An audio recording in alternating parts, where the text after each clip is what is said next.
Okay, so in this last video we'll be discussing about the smoking and Cambridge also wants you guys कि आप smoking से बचो और आपको पता चले इस बारे में कि हम जिस तरह से लंग्स के बारे में पढ़ रहे हैं तो हमें पता होना चाहिए कि स्मोकिंग से लंग्स पे क्या अफेक्ट होता है. It is very dangerous for your lungs bye the way, so restrict your self from smoking. Now टबाको smoke पढ़ते हैं. टबाको स्मोक हमारे पास दो किस्म की स्मोक से बनी होती है, मेन स्ट्रीम स्मोक और साइड स्ट्रीम स्मोक. अब ये याद रखो कि जो मेन स्ट्रीम स्मोक है वो हमारे पास होती है फ्रॉम द फिल्टर और माउथ एंड, और हमारे पास जो साइड स्ट्रीम स्मोक होती है वो होती है from the burning tip. When a person smokes about 85% of the smoke it release is side stream smoke. जो साइड स्ट्रीम स्मोक होती है वो 85% की कंपोज होती है, यानी कि टबाको स्मोक में सिर्फ साइड स्ट्रीम स्मोक ही 85% परसेंटेज रखती है अपनी, ठीक है, और इसे कंपोज होती है. Many of the toxic ingredients are in high concentration in side stream smoke than in main stream smoke. जो हाई स्ट्रीम स्मोक है, साइड स्ट्रीम स्मोक है, उसमें कंसनट्रेशन हाई होती है किसकी, टॉक्सिक इंग्रेडिएंट्स की, than the main stream smoke. इसी वजह से साइड स्ट्रीम स्मोक डेंजरस होती है क्योंकि उसमें इंग्रेडिएंट्स बहुत ज़्यादा टॉक्सिक होते हैं और हाई कंसनट्रेशन में होते हैं, और फिर वो जाके 85% ऑफ टोबैको स्मोक बना रही होती है. And these are breath in by passive smokers. Passive smokers का मतलब समझो, फॉर सपोज कोई बंदा तुम्हारे सामने या तुम्हारे साइड में बैठा हुआ है और वो सिगरेट पी रहा है, ठीक है, और वो सिगरेट पी रहा है तो वो ऑफ कोर्स वो स्मोक सराउंड में जा रही है उसके, तो वो जो सिगरेट की जो स्मोक है, अगर तो तुम उसे इनहेल कर रहे हो तो इसका मतलब है कि तुम भी इनडायरेक्टली स्मोकिंग कर रहे हो. This is the very important key point you need to know. हम कहते हैं ना कि आप स्मोकिंग नहीं कर रहे लेकिन आप किसी ऐसे बंदे के बाद पास बैठे हुए हो कि जो स्मोकिंग कर रहा है और उसकी स्मोक को आप इनहेल कर रहे हो, तो इसका मतलब है कि आप भी स्मोकिंग कर रहे हो. तो हमेशा ख़ुद भी स्मोकिंग ना करो और दूसरों को भी स्मोकिंग से मना करो, बिकॉज वो ख़ुद भी अपने लंग्स को ख़राब कर रहे हैं और साथ साथ आप भी उस स्मोक को इनहेल कर रहे हो तो आपके भी लंग्स ख़राब हो रहे हैं. इनडायरेक्टली वो आई वांट टू से कि आप खुद स्मोकिंग कर रहे हो, ठीक है, भले से आप ना कर रहे हो, लेकिन अगर आप किसी ऐसे बंदे के पास बैठे हो जो स्मोकिंग कर रहा है तो आप उसे मना करो, वरना वहाँ से चले जाओ. क्योंकि अगर आपने उस स्मोक को इनहेल किया तो उसका मतलब है कि आप अपने लंग्स को भी खुद डिस्ट्रॉय कर रहे हो. Now we need to understand the main components of cigarette smoke. Cigarette smoke में हमारे पास जितने components हैं उसको समझते हैं. सबसे पहले tar, that is very what you can just say harmful and very toxic for your lungs. Tar is a mixture of compound that settles on the lining of the airway or in the lungs and stimulates a series of changes that may lead to obstructive lung disease and cancer.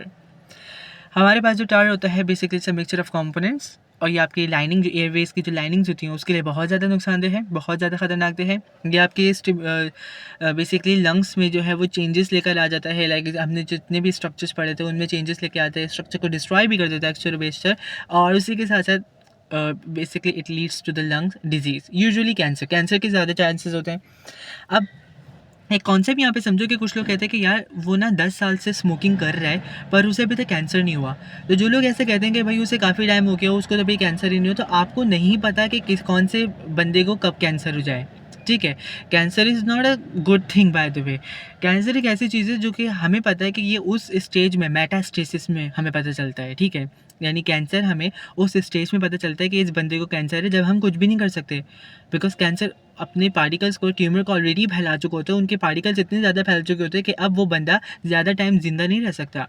तो cancer एक होता ही उस stage में जब हमें ये पता हो कि अब हम कुछ भी नहीं कर सकते. तो इसीलिए बेहतर है कि आप स्मोकिंग ना करो, क्योंकि फिर बाद में जब खुदा न खास्ता कैंसर होता है तो फिर उससे पता चलता है कि अब इंसान मज़ीद नहीं जी सकता, और that is the last way.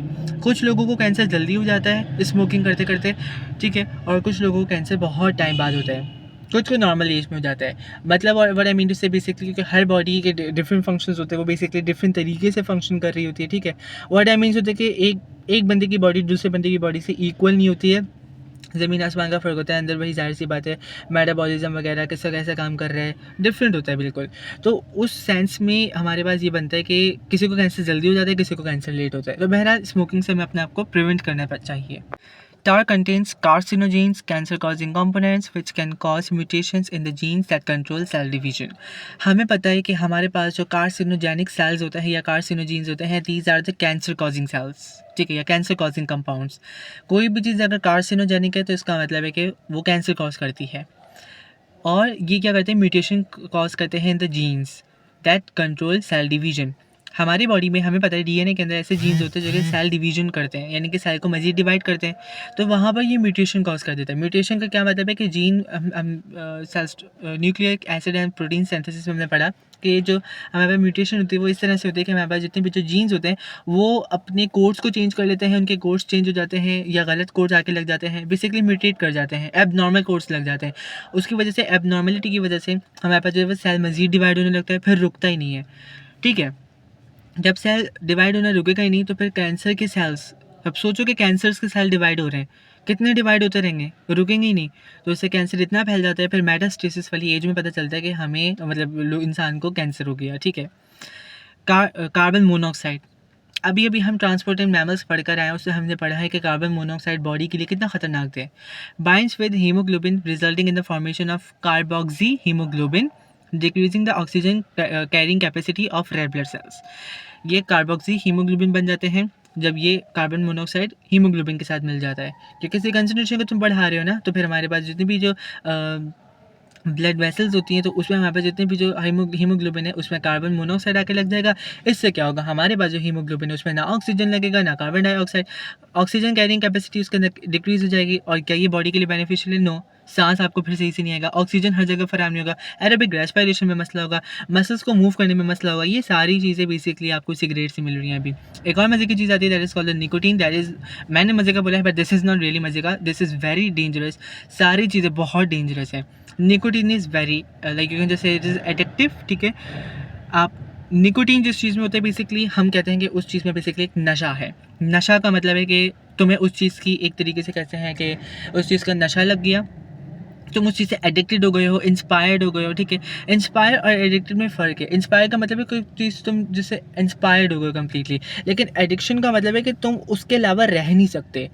ठीक है, तुम उसी के साथ ही रहोगे। अब तो जो सिगरेट पीता है ना एक दफ़ा, या जो स्मोकिंग करता है, अब वो किसी भी किस्म की स्मोकिंग हो सकती है, अगर तुम लोगों में से किसी ने भी एक दफ़ा कर ली तो इसका मतलब है कि तुम वहाँ पे एडिक्ट हो जाओगे उस चीज़ से, बिकॉज निकोटीन उसके अंदर अच्छी खासी तादाद में मौजूद होता है जो कि हमारे ब्रेन को फिर एडिक्टिव बना देता है कि फिर हम वो चीज़ करते रहते हैं। तो प्लीज़ बी सेव, ऐसी गंदी गंदी चीज़ों को से दूर ही रहा जाए तो बेहतर है, ताकि हमारे लंग्स भी महफूज रहें।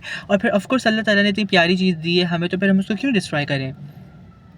Effect of nicotine on the cardiovascular system, अभी हम कार्डियोवैस्कुलर सिस्टम पढ़ के आए थे इन द प्रीवियस चैप्टर, अब निकोटीन का उस पर इफेक्ट देखो। ठीक है, निकोटीन का इफेक्ट हमारे पास कार्डियोवैस्कुलर सिस्टम में ये होता है कि सबसे पहले ब्लड प्रेशर को इंक्रीज़ करती है। यानी अगर आप स्मोकिंग करते हो या कोई ऐसी चीज़ लेते हो, खाते हो, पीते हो जिसमें निकोटीन अच्छी खासी तादाद में है या इवन कम क्वांटिटी में भी है, तो वो आपके हार्ट रेट को भी इंक्रीज़ करती है, आपके ब्लड प्रेशर को भी इंक्रीज़ करती है, और उसी के साथ साथ आपकी जो ब्लड वेसल्स हैं वो कंस्ट्रिक्ट हो जाती हैं। कंस्ट्रिक्टर क्या मतलब है, लेस डायमीटर हो जाती हैं। ठीक है, और यानी कि एक हमने पढ़ा था कंस्ट्रिक्ट और दूसरा हमने पढ़ा था डायलेट। डायलेट का मतलब है कि हमारे पास वेसल्स लार्ज इन डायमीटर हो जाती हैं, और कंस्ट्रिक्ट का मतलब है स्मॉल इन डायमीटर हो जाती हैं। Platelets become sticky, increased risk of thrombosis. अब because thrombosis is not part of your syllabus, लेकिन आप इसको अगर आप फर्दर गो थ्रू कर रहे हो, मजीद आप मेडिकल को परस्यू करते हो तो फिर वहाँ पे पढ़ोगे। Platelets become sticky, sticky platelets हो जाते हैं जिसकी वजह से जब आप कहीं पे भी खून आपके लाइक फॉर सपोज के कट पड़ा वहाँ से खून निकलता है तो ब्लीडिंग रुकती नहीं है। वो ब्लीडिंग क्यों नहीं रुकती? क्योंकि प्लेटलेट्स वहाँ पर एक्ट नहीं करते, वो स्टिकी हो जाते हैं, एक ही जगह पे रहते हैं, और उसकी वजह से ये चांसेस कॉज होती है कि आपके थ्रोम्बोसिस के चांसेस इंक्रीज हो जाते हैं। उसी के साथ साथ एंडोथेलियम डैमेज, एंडोथेलियम अच्छी खासी तादाद में डैमेज हो जाता है, and decrease blood flow to extremities. ठीक है, यानी कि आपकी जितनी जो बाकी के बॉडी ऑर्गन्स हैं उन तक भी ब्लड फ्लो नहीं हो रहा, वो डिक्रीज़ हो रहा है। और ये सारी चीज़ें क्या हमारी बॉडी के लिए बेनिफिशियल हैं? येस और no? If you know that this is not beneficial for our body, so prevent smoking. Even कोई अगर स्मोकिंग करे तो आप उसे भी रोको, ये आपका फ़र्ज़ है। ठीक है, लंग डिजीज़ पढ़ते हैं भाई। Lung disease, very small particles which are even smaller than the 2 micrometer का जिसका साइज़ होता है, उतने 2 माइक्रोमीटर से भी स्मॉल साइज पार्टिकल्स जो होते हैं हमारे पास can reach the alveoli and stay here. ठीक है, स्टे देयर। ठीक है, यानी एल्वेलाई के अंदर वो पार्टिकल्स घुस सकते हैं जिनका डायमीटर 2 माइक्रोमीटर से कम का हो। ये जो पार्टिकल्स हैं फिर ये हमारे पास लंग्स में डिजीज़ को कॉज करते हैं, such type of infections like influenza हो जाता है, नमूनिया हो जाता है, and in some people can cause an allergic reaction leading to asthma. ठीक है, अब ये थोड़ा बहुत समझो। बेसिकली हमारे पास अगर हम एस्मा की बात करते हैं या फिर हमारे पास इन्फ्लुएंजा हो गया या नमूनिया हो गया, ये तीनों जो बीमारियां हैं because it's part of your syllabus, आपको उसको पता होना चाहिए। आप इसको एग्जाम्पल्स में देख लो, और मार्क्स स्कीम में अगर आप देखोगे तो लिखा हुआ भी है, तो आपको इसके बारे में लिखना पड़ेगा। This is something very important भाई, कि ये पार्टिकल्स जो आ जाते हैं लंग्स में, वो हमारे पास ये तीनों बीमारियों में से कोई भी कॉज कर सकते हैं। इनफैक्ट अदर बीमारी भी कॉज कर सकते हैं, अदर इन्फेक्शंस भी कॉज कर सकते हैं। इन्फ्लुएंजा हो जाता है अगर, या नमूनिया हो जाता है, या एस्थमा हो जाता है, which is an allergic reaction.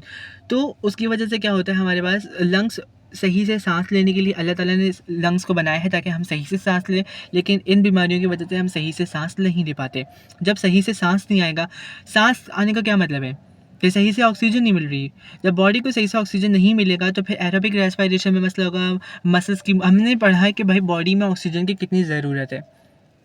अब खुद सोचो कि लंग्स में किस तरह से ऑक्सीजन जा रहा है, फिर लंग्स में अगर ख़राब हो जाएंगे तो फिर ऑक्सीजन जाएगा कैसे वहाँ पर सही से, कम क्वांटिटी में जाएगा। क्या कम क्वांटिटी में हमारी जैसे इंसान लोग बड़े हो रहे होते हैं, उनको ज़्यादा ऑक्सीजन चाहिए होता है, तो क्या कम ऑक्सीजन उनके लिए सस्टेनेबल रहेगा? Of course not. उसके बाद फिर क्या होता है भाई, कि वो ये कहते हैं कि भाई उनकी जो बॉडी है ना वो फिर फंक्शन सही से नहीं कर पाती, वो थकन का शिकार रहते हैं क्योंकि उनको ऑक्सीजन सही से नहीं मिल रहा। उनकी एरोबिक रेस्पिरेशन में इफेक्ट पड़ता है, काफ़ी सारी चीज़ों पे इफेक्ट पड़ता है। इसी के साथ साथ अगर हम बात करते चलेंगे कि हमारे पास यहाँ पर क्रॉनिक यानी कि long term obstructive pulmonary disease होता है, जैसे COPD के नाम से मतलब एब्रीवेशन दी गई है, such as asthma, chronic bronchitis and emphysema, ठीक है, are known common in many countries. ये कुछ ऐसी बीमारियां हैं जिन्हें हम ओवरऑल कह रहे हैं COPD, ठीक है, यानी कि chronic which is a long term obstructive pulmonary diseases, such as asthma काफ़ी लोगों को हो जाता है, क्रोनिक ब्रोंकाइटिस ये भी काफ़ी लोगों को हो जाता है, और एम्फेजिमा ये भी काफ़ी सारे लोगों को हो जाता है।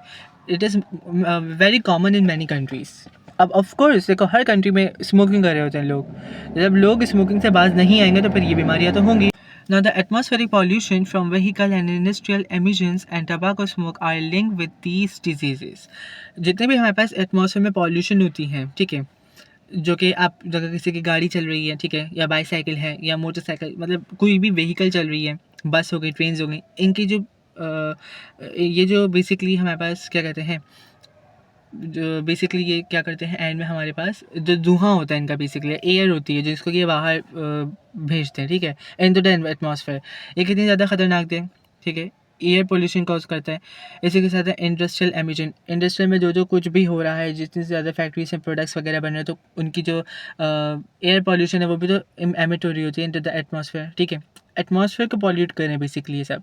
टबाको स्मोक, ये सारी चीज़ें लिंक होती हैं इन डिजीज़ जिसको मैंने अभी बताया, क्योंकि ये सारे आपका जो है वो लंग्स पर इफेक्ट करती है, लंग्स को इफेक्ट करके लंग्स को डैमेज करने की कोशिश करती है, और काफ़ी हद तक कर भी लेती है, जिसकी वजह से बंदा प्रॉपर्ली सांस नहीं ले पाता, सांस में मसला होता है, ब्लड प्रेशर में मसला होता है, ठीक है।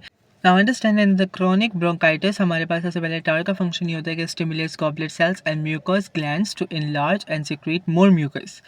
देखो हमारे पास जब क्रोनिक ब्रोंकाइटिस होता है तो इसमें हमारे पास हमारे पास जो गॉबलेट सेल्स हैं, ठीक है, और म्यूकस ग्लैंड्स, दोनों का क्या फंक्शन है, दोनों म्यूकस प्रोड्यूस करते हैं to enlarge and secrete more mucus, अपने साइज़ को बड़ा कर लेते हैं, यानी कि सिग्नल मिल रहा है इनको कि अपने साइज़ को बड़ा कर लो, इनलार्ज हो जाओ, ताकि मज़ीद ज़्यादा म्यूकस जितना हो सके म्यूकस दो, ठीक है। Inhibits the cleaning action of ciliated epithelium that lines airways, ठीक है। सबसे पहली बात आपका म्यूकस की प्रोडक्शन इंक्रीज हो जाती है। दूसरा कि हमारे पास जो सिलिएटेड एपिथेलियम सेल क्या करते हैं, हमारे पास म्यूकस को ऊपर भेजते हैं, ये उसकी क्लीनिंग एक्शन को इनहिबिट करता है, रोक देता है। Consequently, mucus and the pathogen in it accumulates in bronchioles and obstructs them. This causes smokers cough and attempt to move mucus up airways. इसकी वजह से होती है खांसी, कफ। अब जब तुम्हें खांसी हो रही है या कफ हो रहा है तो खांसी क्या करती है, क्योंकि देखो आपके बॉडी में आपके जो लंग्स है उसमें अगर कोई चीज़ एबनॉर्मलिटी की तरफ जा रही है, एबनॉर्मलिटी कहना गलत होगा, बेसिकली कोई बीमारी की तरफ जा रही है, तो आपकी बॉडी को सिग्नल मिलते हैं कि ये करो वो करो, ठीक है। आप खांसते हो, जब आप खांसोगे तो खांसना ज़रूरी क्यों, ताकि म्यूकस आपका ऊपर जाए, तो खांसी तभी आती है जब आपका म्यूकस ऊपर जाता है, क्योंकि म्यूकस ऊपर सही से नहीं जा पा रहा, तो कोई रोक रहा है उसको ऊपर जाने से। Yes, this is called the pathogen. ये पैथोजन होते हैं जो कि आपके म्यूकस को ऊपर नहीं जाने देते, सिलिएटेड सेल्स के फंक्शन को रोक देते हैं, और इसकी वजह से आपको म्यूकस को ऊपर लेने में मुश्किल हो रही होती है, तो आप खांसते हो तेज तेज, ठीक है। The damage epithelia are replace by scar tissues. भाई जितने भी एपिथेलियल सेल्स हैं वो सारे स्कार टिश्यूज से रिप्लेस हो जाते हैं वो सारे एपिथेलियम सेल्स जो कि डैमेज हो जाते हैं already. Smooth muscle surrounding bronchioles and bronchi become thicker, causing airway to narrow and making it difficult to breathe। अब ज़ाहिर सी बात है हमारे पास जो एयर स्पेसेस हैं हम लोगों ने पढ़ा था ये सारी एयर स्पेसेस जो होती हैं, ठीक है, एयर स्पेसेस नहीं, I mean to say that airways, ठीक है, ये हमारे पास स्मॉल इन डायमीटर होती है, ठीक है, और आराम से आप देखो नीचे आपको डायग्राम भी गिवन है, एक हेल्दी आपको ब्रोंकाई दिखाई हुई है या ब्रोंकियल, बेसिकली एयरवे दिखाया हुआ है आपको, और दूसरी साइड पर ही आपको एक इन्फ्लेमेशन दिखाई हुई है बेसिकली। कि हमारे पास इन्फेक्टेड पर्सन का देखो तो स्मोकर का देखो कि हमारे पास किस तरह से एयर पाथवे है, तो कितना ज़्यादा मुश्किल होगा सांस लेने के लिए। हेल्दी वाले में कितनी आराम से ऑक्सीजन और कार्बन डाइऑक्साइड और बाकी सारी गैसेस पास कर रही होंगी, डिफ्यूजन और सब कुछ आराम से होगा, लेकिन एक इन्फेक्टेड पर्सन में it is very complicated, it's highly complicated enough, ठीक है, you need to know about it. तो ये सारी चीज़ें देखो, उसको सांस लेने में बहुत मुश्किल होती है। Infections develop in accumulated mucus causing the lining to become inflamed further narrowing the airways. अब म्यूकस ऊपर नहीं जा रहा, आप खांस रहे हो तो म्यूकस ऊपर जा रहे हैं, लेकिन आप कंटिन्यूसली नहीं खांसते, तो खांस नहीं रहे आप, म्यूकस आपका खांसी की वजह से ऊपर जा रहे हैं, वरना आपका म्यूकस वहीं पर ही है। तो म्यूकस का फंक्शन क्या था? बैक्टीरिया को ट्रैप करना, हमने पूरे चैप्टर में ये पढ़ा है, बैक्टीरिया को ट्रैप करना, बैक्टीरिया को ट्रैप करके वहीं पर ही रुका हुआ है, यानी कि बैक्टीरिया वहीं पर ही रुक कर वहीं पर ही एक्शन कर रहे हैं। सिर्फ बैक्टीरिया नहीं, बाकी सारे infectious disease, infectious particles, pathogen, वो सारे वहीं पे एक्ट कर रहे हैं। तो ये फर्दर क्या कर देता है? इन्फ्लेम्ड कर देता है, जिससे हमारे पास एयरवे नैरो हो जाती है। नैरो का मतलब है इतनी कम जगह कि ऑक्सीजन बहुत मुश्किल से पास थ्रू कर पाए, सांस लेने में मसला होता है, इसी वजह से हमारे पास काफ़ी सारे लंग्स डिजीज़ होते हैं। Now let's understand about the emphysema. Well, aggressive कोई pronunciation में मैंने mistake कर दी, so sorry about it. Well, it's just basically the inflammation of constantly infected lungs causes phagocytes to line airways. They release elastase. Enzyme का नाम याद रखना ज़रूरी है, और कौन कर रही है याद रखना ज़रूरी है, phagocytes. Elastase, which destroys elastin in alveolar walls to reach lungs from capillaries. ठीक है, elastin is responsible for recoil of alveoli during expiration. With less elastin, alveoli cannot stretch or recoil, so bronchioles collapse during expiration, trapping air and causing alveoli to burst. ये तुम देखो कितना खतरनाक scene चल रहा है। Surface area for gas exchange is reduced and blood as a result is not oxygenated properly, leading to a rapid breathing rate. Okay, blood vessels become resistant to blood flow in lungs. To compensate, blood pressure is in pulmonary artery increases, and over time right side of the heart enlarges. My goodness, तुम दोनों देखो, एक normal lung देखो, ठीक है, नीचे एक diagram में गिवन है, और एक इन्फेक्टेड लंग देखो। यहाँ पर लिखा हुआ है कि हमारे पास जब इन्फ्लेमेशन हो रही है कंटिन्यूसली, तो उसमें हमारे पास जो फैगोसाइट्स हैं वो एक एंजाइम को रिलीज़ करते हैं, दैट इज़ द इलास्टेस। ये इलास्टिन को ख़त्म करता है, और मैंने आपको बताया था कि इलास्टिन को डिस्ट्रॉय क्यों करेगा। इलास्टिन का फंक्शन होता है इलास्टिसिटी प्रोवाइड करना, यानी कि रिकॉइल या स्ट्रेच होना, और जब उसको डिस्ट्रॉय कर देगा एक दफ़ा, तो उसके बाद अब ना ये प्रॉपरली रिकॉइल होगा, ना ये प्रॉपरली स्ट्रेच होगा। तो ब्रोंक्यूल्स होते हैं वो कोलैप्स कर जाते हैं। जब ये आपस में कोलैप्स कर देंगे दूसरे से, तो ये एयर को ट्रैप कर लेते हैं, जिसकी वजह से एल्वेलाई फट सकता है, बर्स्ट हो सकता है, और surface area for gas exchange is reduce.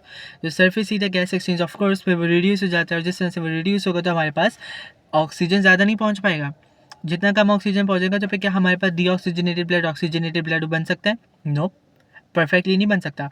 इसकी वजह से हमारा ब्रीथिंग रेट इंक्रीज़ हो जाता है, सांस जल्दी फूल जाता है, तेज़ तेज़ से सांस फूल रहा है। समझ आ रही है तुम्हें कॉन्सेप्ट? पूरी बात ये blood vessels become resistant to blood flow in lungs, ठीक है, और उसके साथ भी क्या होता है, जो कंपनसेट, अब हमारा ब्लड प्रेशर इंक्रीज़ हो रहा है पल्मोनरी आर्टरी के अंदर, और उसके साथ साथ हमारे पास जो हार्ट का राइट साइड चैम्बर है वो फिर इनलार्ज हो जाता है, या पूरा जो राइट साइड ऊपर नीचे का जो भी मतलब चैम्बर है, राइट एट्रियम राइट वेंट्रिकल, उस पर हमारे पास जो right side of the heart, ठीक है, हाँ, वो हमारे पास इनलार्ज हो जाती है। This is for the emphysema cause, ठीक है। ये बीमारी बहुत ख़तरनाक है भाई, सीरियसली सारी बीमारी ख़तरनाक है। किस तरह से तुम देख रहे हो कि हमने अभी इतना कुछ पढ़ कर आए हम प्रीवियस वीडियो में कि इसका इफेक्ट ये है, ये इस तरह से इफेक्ट कर रहा है, और अल्लाह ताला ने कितना प्यारा निज़ाम रखा है हमारे लंग्स के साथ कि हमें क्या क्या चीज़ें फ़राहम की, क्या फैसिलिटीज़ दी हैं। फिर अगर कोई बंदा स्मोकिंग कर रहा है तो वो अपने कितना बड़ा नुकसान कर रहा है इस चीज़ से। This is all the key point you need to mention in your answer also, ठीक है, तो वरना मार्क्स ही मिलेंगे, सारी चीज़ों को तो मैं मेंशन करना है। अब इसके थोड़े सिम्टम्स को समझते हैं। शॉर्टनेस ऑफ ब्रीथ, सांस लेने में कमी हो रही है, ठीक है, यानी कि सही से सांस नहीं लिया जा रहा। विजिंग, यानी कि ऑन इंस्पायरेशन आप विजिंग कॉज कर रहे हो, ठीक है, इंस्पायरेशन, लेकिन इनहेल जब आप कर रहे हो एयर सिर्फ तब। रैपिड ब्रीथिंग रेट, जल्दी जल्दी सांस फूल रहा है, जल्दी जल्दी सांस ले रहे हो आप, तेज़ी तेज़ी से सांस ले रहे हो आप। चेस्ट टाइटनेस या पेन, चेस्ट में एक तरीके से एक टाइटनेस तो हम एक तरीके से कह सकते हैं ऑब्जर्व नहीं कर सकते, जितना हम पेन ऑब्जर्व कर सकते हैं। चेस्ट में हमें पेन ऑब्जर्व हो रहा होता है एक तरीके का, ठीक है, महसूस हो रहा होता है, ऑब्जर्व नहीं, महसूस हो रहा होता है बेसिकली। सियानोसिस यानी कि bluish appearance to skin, cyanosis है बेसिकली इसका नाम, ये आपको याद करना ज़रूरी है, यानी कि आपकी जो स्किन है that is bluish in colour. क्यों हो रही है ब्लूइश? अगर मैं तुमसे सिर्फ एक ऐसी कोई भी पॉइंट उठा के पूछ लूँ कि मैंने अभी नहीं पढ़ा ये चीज़ सियानोसिस, लेकिन अगर मैं ऐसे ही पूछ लूँ बस घुमा फिरा के कि हो क्यों नहीं रही है, हमारे पास जो स्किन का कलर है वो ब्लू क्यों बन जाता है, ब्लूइश अपीयरेंस आ जाती है स्किन पे, क्यों? इसका सिंपल सीधा आंसर है, और जिन बच्चों ने आंसर दिया है I just say marvellous to them कि उनके CIs की प्रिपरेशन बेहतरीन जा रही है। इसका सिंपल सीधा आंसर था कि आपके पास ऑक्सीजन की कमी हो रही है। ऑक्सीजन की कमी हमारी पूरी स्किन को ब्लू कर देती है इन द कलर। फैटिक होता है आपको, मसल्स फैटिक होता है, उसी के साथ साथ बैरल चेस्ट हो जाता है आपका। ये सारे सिम्टम्स अगर हो रहे हैं तो इसका मतलब आपको एम्फिज़िमा है। अब ये नहीं है ज़रूरी कि आपको अगर सिर्फ शॉर्टनेस इन ब्रीथिंग रेट और आपकी सांस लेने जल्दी जल्दी हो रही है तो इसका मतलब यही है। बाकी सिम्टम्स को भी फोकस करना चाहिए। लाइक कुछ लोग ऐसे होते हैं कि वो देखते हैं कि हाँ वो उसकी बीमारी था, वो उसका सिम्टम था, हमें ये तो नहीं हो रहा। नहीं, आपको वेरीफाई करना होगा फ्रॉम द डॉक्टर। आपको उससे नहीं बता सकते आपको क्या हो रहा है, ठीक है। और अगर ये सारे सिम्टम्स आपको फिर भी लग रहा है, आप डाउट में हो, तो फिर आप टेस्ट करवा लो अपने, वहाँ भी पता चल जाता है। Describe the role of macrophages in the lungs. अच्छा, आपको ये जो है वो फॉर सपोज 3 मार्क का क्वेश्चन आया, अगर फॉर सपोज कि आपको मैक्रोफेजेस के बारे में बताना है। वैसे तो आप इसको इम्यूनिटी में बहुत डिटेल से पढ़ने वाले हैं, इम्यूनिटी में भी डिटेल से पढ़ने वाले हैं, सारी बीमारियों को कैसे हमारी जो बॉडी की इम्यून सिस्टम है वो कैसे कंट्रोल कर रही होती है, कैसे उससे लड़ रही होती है, ठीक है। तो मैक्रोफेजेस क्या करते हैं भाई हमारे पास यहाँ पर? Prevention of infections, of course, prevent pathogen from entering rest of the body या फिर ब्लड, ठीक है, यानी कि हमारे पास जो पैथोजन अब जो घुस गया है भाई वो बाकी साइड ऑफ द बॉडी या बाकी ऑर्गन्स ऑफ द बॉडी पे अटैक ना करे या ब्लड में अटैक ना करे, तो उसको प्रिवेंट करता है। कैरी आउट फैगोसाइटोसिस वो कैरी आउट करता है, यानी कि ब्लड को इनगल्फ करता है, पैथोजन को इनगल्फ करता है, ना ब्लड पैथोजन को इनगल्फ करता है फिर उसको मार देता है। Macrophages are antigen presenting cells. ये जो मैक्रोफेजेस होते हैं ये एंटीजन प्रेजेंटिंग सेल्स होते हैं, एंटीजन प्रेजेंटिंग सेल्स यानी कि APC, ठीक है। Now science and symptoms of COPD, जिसको भी हम ऑलरेडी पढ़ कर आए हैं, ठीक है। इसके हम लोगों को थोड़े से सिम्टम्स समझ लेते हैं जल्दी जल्दी से। इसमें हमारा फटीग होता है, वीकनेस होती है, परसिस्टेंस कफ होता है, हम लोगों को खांसी होती है, ठीक है, और थकन बहुत ज़्यादा होती है, रैपिड ब्रीथिंग होती है, तेज़ ब्रीथिंग होती है। तेज़ ब्रीथिंग तो होगी क्योंकि आप अपने लंग्स को खुद ही डिस्ट्रॉय कर रहे हो, तो फिर आराम से ब्रीथिंग का कैसे आप कॉन्सेप्ट बिठा सकते हो, फिर तो ब्रीथिंग का रेट इंक्रीज़ ही होगा हमेशा। कफ प्रोड्यूसेस मच म्यूकस, अच्छी खासी तादाद में म्यूकस आपको ड्यूरिंग द खांसी प्रोड्यूस होता है, ठीक है। बैरल शेप चेस्ट हो जाता है आपका, और bluish colour to the skin, it means that the oxygen is very low. आप लिख सकते हो कि ब्लूइश कलर इस वजह से होता है, वैसे पूछा नहीं जाता पर आप लिख सकते हो जस्ट फॉर मोर इन्फॉर्मेशन कि ताकि वो हमारी बॉडी का जो हमारी बॉडी में ऑक्सीजन की कमी होती है जिसकी वजह से स्किन का कलर ब्लूइश हो जाता है। और अब पढ़ते चलेंगे कि the effect of COPD on heart, यानी कि COPD मतलब क्रोनिक ऑब्स्ट्रक्टिव पल्मोनरी डिजीज़, इसका हमारे हार्ट पर क्या इफेक्ट पड़ता है? इसका हार्ट पर बहुत गंदा इफेक्ट पड़ता है, बहुत ख़तरनाक इफेक्ट पड़ता है। It increase in power of contraction, जो हमारे जो हार्ट है, ये जो चैम्बर्स होते हैं हार्ट के, ठीक है, ये हार्ट क्या करे? कॉन्ट्रैक्ट रिलैक्स, ये कॉन्ट्रैक्शन की पावर को इंक्रीज़ कर देता है। Increase in systolic blood pressure, आपके सिस्टोलिक ब्लड प्रेशर को ये इंक्रीज़ कर देता है। आपको, हाँ, हम लोगों ने ऑलरेडी सिस्टोल के बारे में पढ़ा हुआ है। अगर आपने नहीं पढ़ा तो ट्रांसपोर्ट मैमल्स जाओ, ट्रांसपोर्ट मैमल्स के चैप्टर को देखो, वहाँ हमने पढ़ा हुआ है सिस्टोल और डायस्टोल। यह सिस्टोलिक ब्लड प्रेशर को इंक्रीज़ कर देता है और इसी के साथ ये कॉन्ट्रैक्शन को इंक्रीज़ कर देता है। राइट वेंट्रिकल इंक्रीजेस इन थिकनेस, राइट वेंट्रिकल की जो थिकनेस है वो इंक्रीज़ कर जाती है।